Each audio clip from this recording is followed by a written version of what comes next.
Avec une mâchoire d'âne, j'ai tué 1000 hommes. Quand tu lui achevais de parler, il jeta de sa main la mâchoire. Et l'on appela ces lieux Ramat Lehi. Amen. Amen. Est-ce qu'on peut acclamer pour la parole de Dieu? Amen. Amen. Nous pouvons nous rasseoir. Nous bénissons le Seigneur pour ces précieux moments. Et nous croyons qu'il y aura un avant et un après audition de ce message dans nos vies.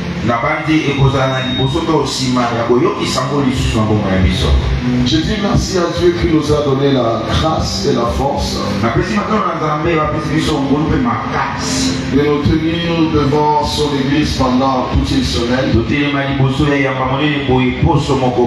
Depuis le dimanche passé, nous sommes en train de faire le ministère en Seigneur. Et c'est par la grâce de Dieu que nous tenons jusqu'aujourd'hui. Est-ce qu'une personne peut donner à Dieu une offrande d'acclamation? Amen. Amen. Deuxièmement, je remercie au pasteur, au berger de cette église, le prophète Rigel, pour cette marque de confiance. Normalement, je devais terminer avec l'église de vendredi. Mais il a demandé au président Rigobert de me demander de venir travailler aussi aujourd'hui. Amen. Hein? Ce n'est pas à cause de l'onction, ce n'est pas à cause de la connaissance. C'est juste une marque de confiance. Voilà pourquoi je lui dis merci. Et l'église aussi m'aide à apprécier sa grâce par des acclamations. Une personne qui accepte la grâce du prophète, c'est bien. Amen. Amen. Je dis merci à tous les ouvriers de cette maison,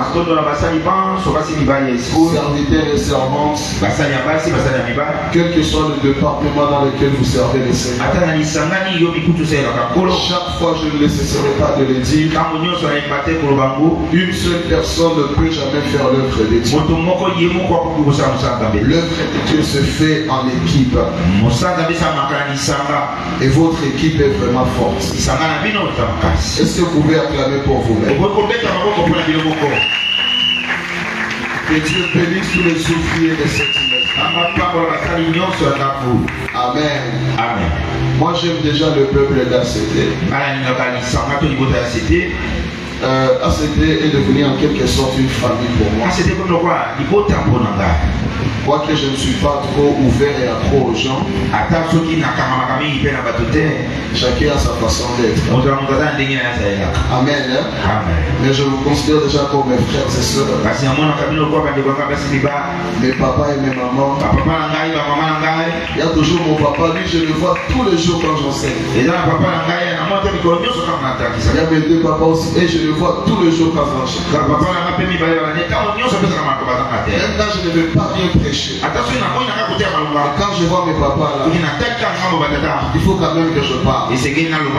Comme ils sont là, je vais encore parler. Amen. Amen. Il y a mes mamans là au fond. Les amens là, ça me fait mal.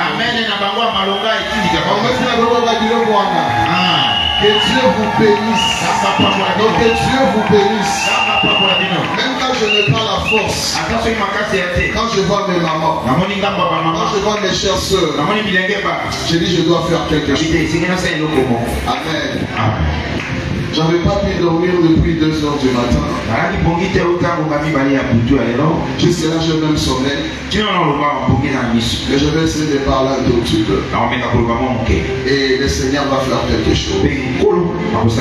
Ce que j'aime avec Dieu, avant de faire quelque chose, il annonce ce qu'il va faire pour que quand cela va arriver, que les gens sachent réellement que ça vient de Dieu. Voilà pourquoi les miracles de Dieu est toujours précédé par une parole de miracle. Et ce matin, je ne veux pas parler plus à nos têtes. Je veux parler directement à nos vies. Je veux parler directement à nos esprits. Alors, et tu vas saluer ton voisin de gauche ce soir.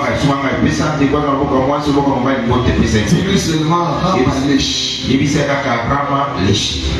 Dis-lui seulement Ramalech. Non, dis-lui seulement Ramalech. Même si tu ne comprends pas, non, fais-le bien, dis-lui seulement Ramalech. Amen. Et ce matin, Dieu va mener quelqu'un à Ramalech. Amen. Amen. Dans Juge chapitre 15, là, nous venons de lire. C'est l'histoire de l'un de fameux juge d'Israël qu'on appelle Samson. La Bible dit ceci. Samson devait se marier parce qu'il avait déjà aimé une femme auprès de Philistins. Et le jour où il avait programmé son mariage, il était parti avec sa famille, son père et sa mère. Ils ont déposé la dot et puis ils sont repartis. Quand il devait revenir pour récupérer sa femme, il retrouve que son beau-père a déjà donné sa femme à son compagnon. Et dans la colère, Samson a dit ceci: comme vous m'avez dribblé dans le mariage, je dois aussi me venger de vous. C'est là qu'il a pris 30 renards. Il a placé du feu au niveau de leurs queues. Et il les a lâchés dans les champs de Philistins. Les renards ont brûlé les champs de Philistins. Quand les Philistins sont venus, ils ont constaté les dégâts. Et ils ont posé la question: qui a fait ceci? On leur a dit que c'est Samson.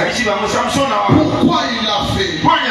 On leur a dit c'est à cause de son beau-père qui avait donné sa femme à son compagnon. Et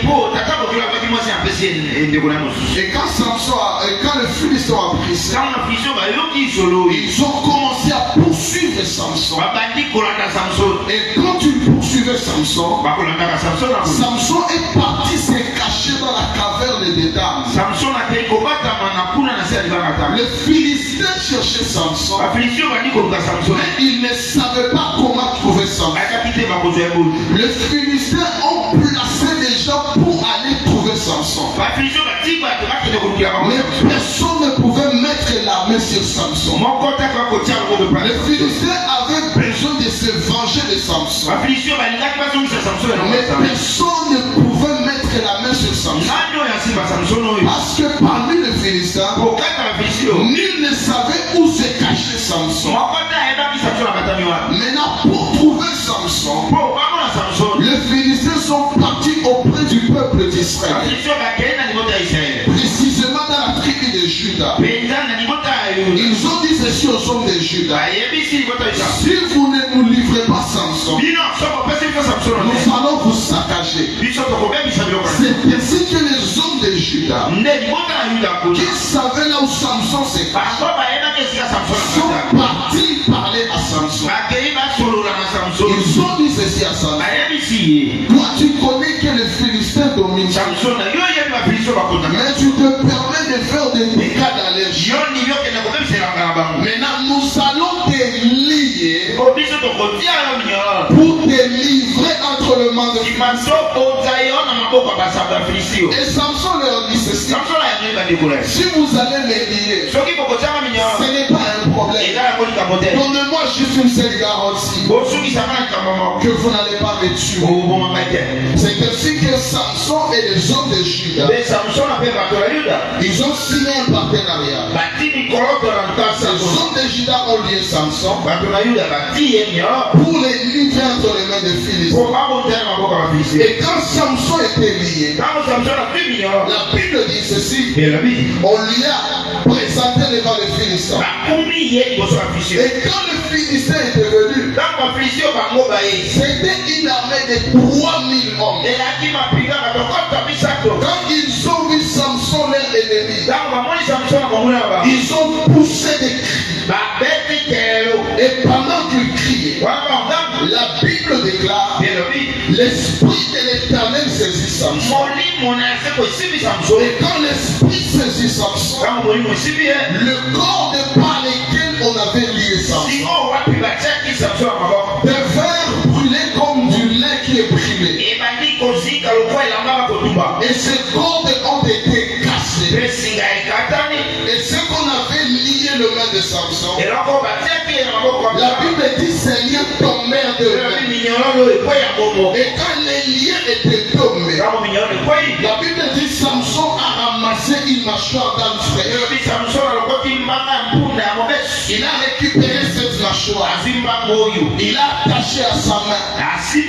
Il a commencé à tuer les Philistins. Il a fait tomber 1000 hommes parmi les Philistins.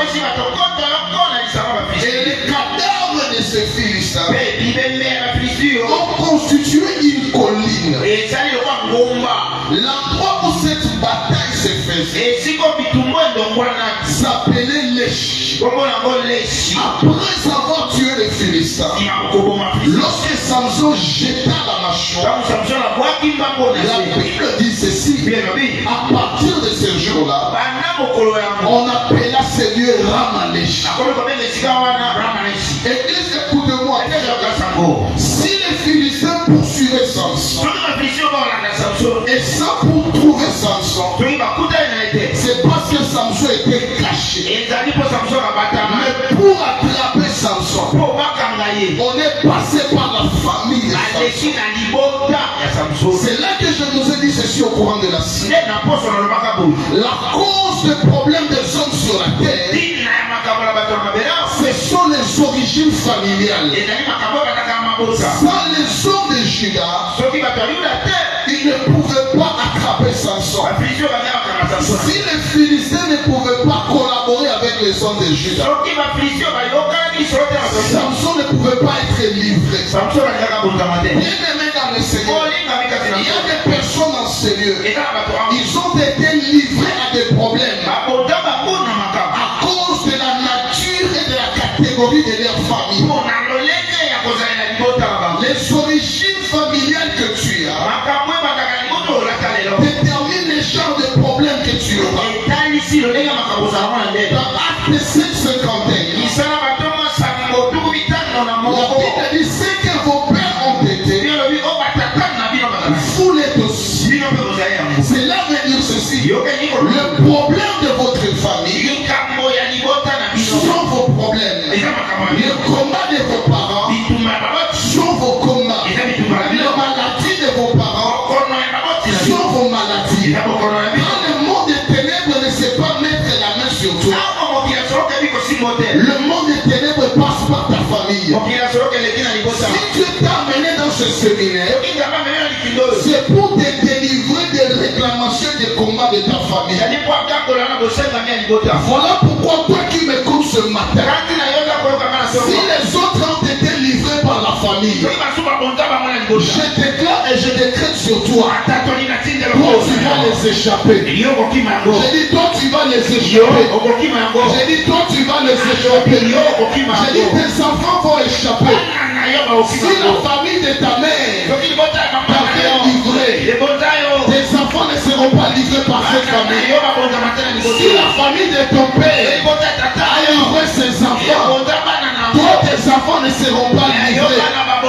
J'aimerais dire ceci à une personne: il y a des combats qui ont commencé par tes ancêtres, mais à cause de ta présence dans ce service, ces combats s'arrêtent sur toi. Ces combats s'arrêtent par toi. Je lève ma main comme un prophète. Je déclare et je décrète: tes enfants n'hériteront pas tes combats. Tu ne m'as pas bien entendu. Je dis ceci: tes enfants n'hériteront pas tes combats. Donc je dis tes filles n'hériteront n'hériteront pas de problèmes. Tes garçons n'hériteront pas de complications. Je reprends les fruits de tes entrailles n'hériteront pas de malédiction. S'il y a quelque chose que tes enfants vont hériter, ça sera la grâce de Dieu, ça sera l'onction de Dieu, ça sera le bonheur de l'Éternel. La Bible dit ceci: on appellera tes enfants disciples de l'Éternel. Disciples de l'Éternel. Si dans ta famille il n'y a pas de prophète, ton enfant sera le premier prophète de ta famille. Si dans ta famille il n'y a pas de docteur comme de Sion, ton enfant sera le premier docteur. Il va commencer à prendre la Bible. Il va de Genèse à Apocalypse. Il ouvre le mystère. Il délivre les familles. Parce que ce matin, de la même manière dont toi tu échappes, tes enfants aussi sont en train d'échapper. Si dans ta famille il n'y a pas d'évangéliste, ta fille sera la première évangéliste. Je dis ton enfant sera le premier évangéliste. Ce n'est pas seulement évangéliste qui reste à l'église. Tu fais les affaires, mais tu prêches aussi la parole. Tu travailles quelque part, mais tu annonces aussi la parole. Je l'homme maintenant ce matin comme un prophète. Que les bénédictions de Dieu dans la vie de tes enfants soient l'évangile pour ceux qui les entourent. Quand les voisins verront les témoignages de tes enfants qui viennent d'une famille problématique, des enfants qui viennent d'une famille de maladie, mais quand ils voient ces enfants, zéro maladie, zéro blocage, zéro limitation, zéro problème, zéro héritage maléfique, zéro thème maléfique. On va poser à tes enfants la question: comment vous avez fait? Les enfants vont dire ceci: les dieux de ma mère, les dieux de mon père, les dieux de mes parents. Je lève ma main ce matin. Piquez la limite à la yo. Abandonnez dans Zambé na yo. Zambé na yo. Zambé a cédé. Comme appelle Zambé na yo. Comme appelle Zambé na yo. Les prières que tu fais dans ces lieux, les personnes ne passeront pas inaperçues. Il y a quelque chose de Dieu qui est dans ton identité et qui est en train de libérer ta famille.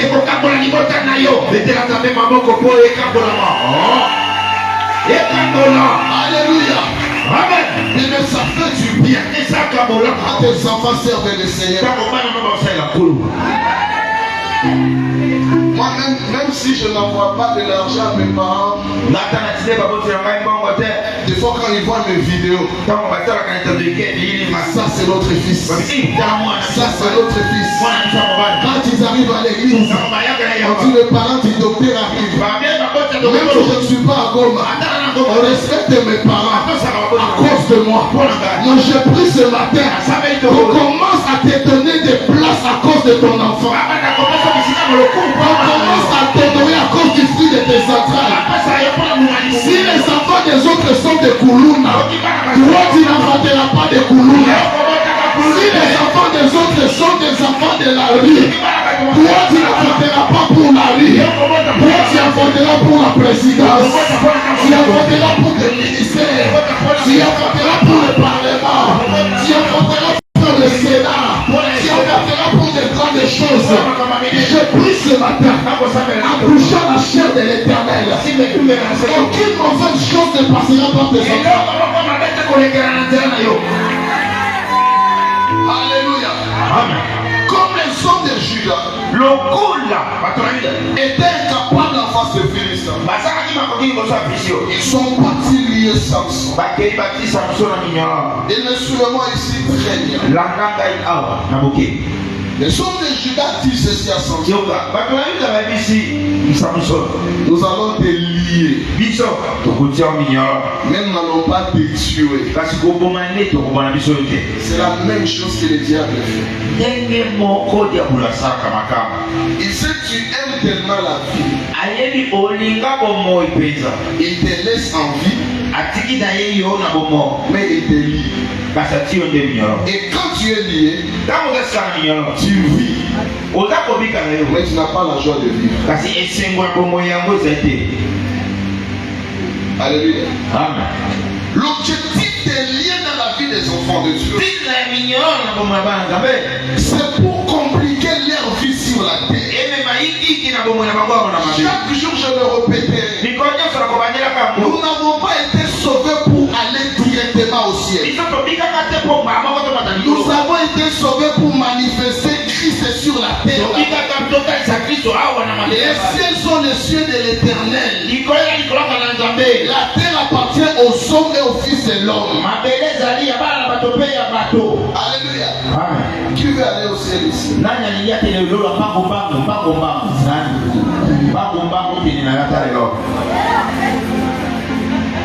Tu veux vraiment aller au ciel? Le problème de chrétien, ils veulent aller au ciel, mais ils chassent la voie qui mène au ciel. La façon dont vous combattez l'esprit des morts et votre soif d'aller au ciel, alors que le chemin qui mène au ciel, il faut mourir. Qui est prêt à mourir ici? Il y a des sœurs qui imaginent seulement sa garde-robe. Robe nanga wana baba nolata mungu. Imagine donc te mettre dans quelque chose de combien? 2 mètres. Tu ne vas pas choisir ni tes habits. Si celui qui va acheter des habits d'immobilier, s'il aime l'argent, on lui donne $300, il achète des habits de $50. C'est un cadavre. Alléluia. S'il y a des choses que moi je n'aime pas, je ne vais pas mourir. Jésus n'avait pas peur de la mort parce que la mort c'était sa mission. Il était venu pour mourir. Et puis il avait une promesse de ressusciter après 3 jours. Si toi tu mourais aujourd'hui, tu sais quand est-ce que tu vas mourir. Alléluia. Alors le Philistin dit ceci. Nous avons besoin de Samson. Les hommes de Juda, ils lisent Samson et disent nous n'allons pas de Dieu. Bien, mais l'objectif de la vie, ce n'est pas respirer. L'objectif de la vie, c'est vivre. Sur la terre, il y a 2 catégories de gens. Il y a des gens qui existent et il y a d'autres qui vivent. Ceux qui existent, ils sont seulement là. Ils existent. Et ceux qui vivent, ils mangent la vie. Alors quand Dieu t'amène dans un séminaire de délivrance, c'est pour te sortir du groupe des gens qui existent, pour t'amener dans le groupe des gens qui vivent. Quand tu arrives quelque part, que les gens ne voient pas un problème arriver, quand tu arrives, que les gens sentent que la solution arrive, que les gens voient que les réponses arrivent, que les gens ne fuient pas ta présence, que les gens désirent ta présence. Alléluia. Bien, mais ça fait du bien quand tu vis en Christ. Alléluia. Amen. Maintenant, quand on lit Samson, c'est dans le but de les livrer entre les mains de Philistins. Avant que le diable ne maîtrise une famille, il commande les liens dans cette famille. L'objectif des liens dans une famille, c'est de céder la maîtrise au diable dans cette famille. Dans Jean chapitre 10, le 10e verset,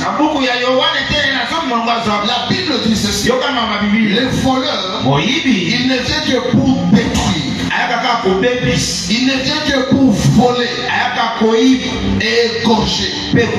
Partout où le diable a la la maîtrise, il y a la destruction. Partout il y a le diable à la maîtrise, il y a des morts sans compréhension. Partout le diable à la maîtrise, il y a des destinées qui sont égorgées. Mais toi qui es venu en ces lieux, la Bible dit ceci: le Fils de l'homme apparu pour détruire les œuvres des ténèbres. Pour détruire les œuvres des ténèbres. Je m'en fous de celui qui a livré votre famille. Je m'en fous du grand sorcier de votre village qui a livré des descendances et des descendances. Ce qui m'intéresse ce matin, c'est ta foi en Jésus. Le fait que tu as pris en Jésus, les œuvres des ténèbres sont détruites dans ta vie. S'il y a une maladie qui est attachée à ton corps, que cette maladie soit détruite au nom de Jésus. S'il y a une maladie attachée dans ton sang, que cette maladie soit détruite au nom de Jésus. S'il y a un blocage qu'on a placé dans ton ADN, que ce blocage soit détruit au nom de Jésus. Parce que le Fils de l'homme, il a paru pour détruire les œuvres des ténèbres. Maintenant, quand Samson est lié, il est livré devant les Philistins. La Bible dit ceci: quand les Philistins ont vu Samson, ils ont commencé à crier. En d'autres termes, ils ont célébré la défaite de Samson avant de tuer Samson. Quand ils ont vu Samson lié, être livré entre leurs mains, ils ont dit c'est la fin de Samson. Et ils ont poussé des cris.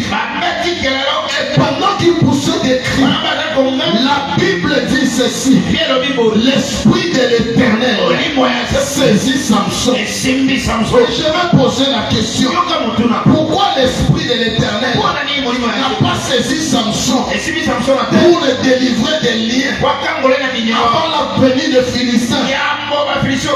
Parce que lorsque Samson était seul, il n'y avait pas le bruit. L'esprit de l'Éternel, c'est un esprit de bruit. Quand il y a le bruit, c'est là que l'esprit se manifeste. Souvenez-vous à la Pentecôte, avant que l'esprit ne descende, la Bible dit ceci: il y a un vent impétueux et le bruit se fit entendre. C'est là que le Saint-Esprit était descendu. Alors pour Samson, quand il était lié, les Philistins ont crié. Ils ont commencé à se moquer de Samson. C'est dans ce cri-là que l'esprit aussi est descendu. J'aimerais dire ceci à quelqu'un: les cris de moquerie contre ta vie sont les invitations de l'intervention de Dieu dans tes combats. J'allais prendre les cris de moquerie contre tes problèmes sont des invitations pour l'intervention divine. Il y a des personnes, quand ils te voient, ils disent ceci: cette maladie va la tuer, cette vie de locataire va le tuer, ce problème va l'exterminer. J'aimerais te dire ceci: c'est alors qu'ils se moquent de toi que ton Dieu aussi vient vers toi. C'est alors qu'ils crient derrière toi que ton Dieu aussi va parler sur toi. C'est alors qu'ils se moquent de toi que ton Dieu aussi va intervenir. Laisse les gens se moquer de ta famille. Laisse les gens se moquer de ta situation. Laisse les gens se moquer de ce que tu es. Pendant qu'ils crient, c'est là que l'esprit va descendre. Écoutez ceci: quand l'esprit saisit Samson, il ne vient pas le saisir dans le vide. L'esprit vient saisir Samson pour activer l'identité de Samson. En hébreu, Samson vient d'une racine qu'on appelle Shemesh. Shemesh, c'est un petit soleil. Cela veut dire Samson, quand tu marchais, c'était un petit soleil qui marchait. Alors les hommes de Juda, ils ont lié un petit soleil. Quand ils ont lié le petit soleil, le petit soleil était à l'intérieur de Samson. Alors quand les Philistins sont venus, quand ils ont poussé les cris, c'était semblable au vent qu'on est en train de souffler en face du feu. feu. Quand on souffle devant le feu, c'est là que le feu monte plus haut. Bien-aimé dans le Seigneur, il y a une force cachée en toi que seule l'adversité peut révéler. Sans les cris des Philistins, on ne peut pas découvrir que dans Samson il y a le feu. La Bible dit ceci: les liens qui liaient Samson ont été brûlés. Mais d'où venait le feu? Le feu ne venait pas du ciel. Le feu venait de Samson. Parce que dans le combat spirituel, Dieu utilise l'identité de son enfant pour résoudre les problèmes de son enfant. Ta plus grande force n'est pas en dehors de toi. Ta plus grande force est en dedans de toi. Ta plus grande force n'est pas chez le voisin. Ta plus grande force est cachée en toi. Ce qui te manque, c'est un problème. Alléluia. Amen. Tu ne sauras jamais si tu es capable si autant que tu n'as pas de problème. Alléluia. Amen. Bien-aimé, Dieu utilise l'identité de l'homme pour résoudre le problème. Voyez quelqu'un comme Moïse. Moïse veut dire tirer dessous. Moïse était le troisième fils de Jochebed. Il venait après Aaron et Marc. Quand Moïse est combattu, ce qui va combattre pour Moïse, c'est son identité. L'identité du troisième jour. Si Moïse a été tiré dessous, le troisième jour de la création, il y a aussi la terre qui a été tirée dessous. Pour dire ceci, si le soleil était le jumeau de Samson, la terre était le jumeau de Moïse. Moïse était le troisième fils.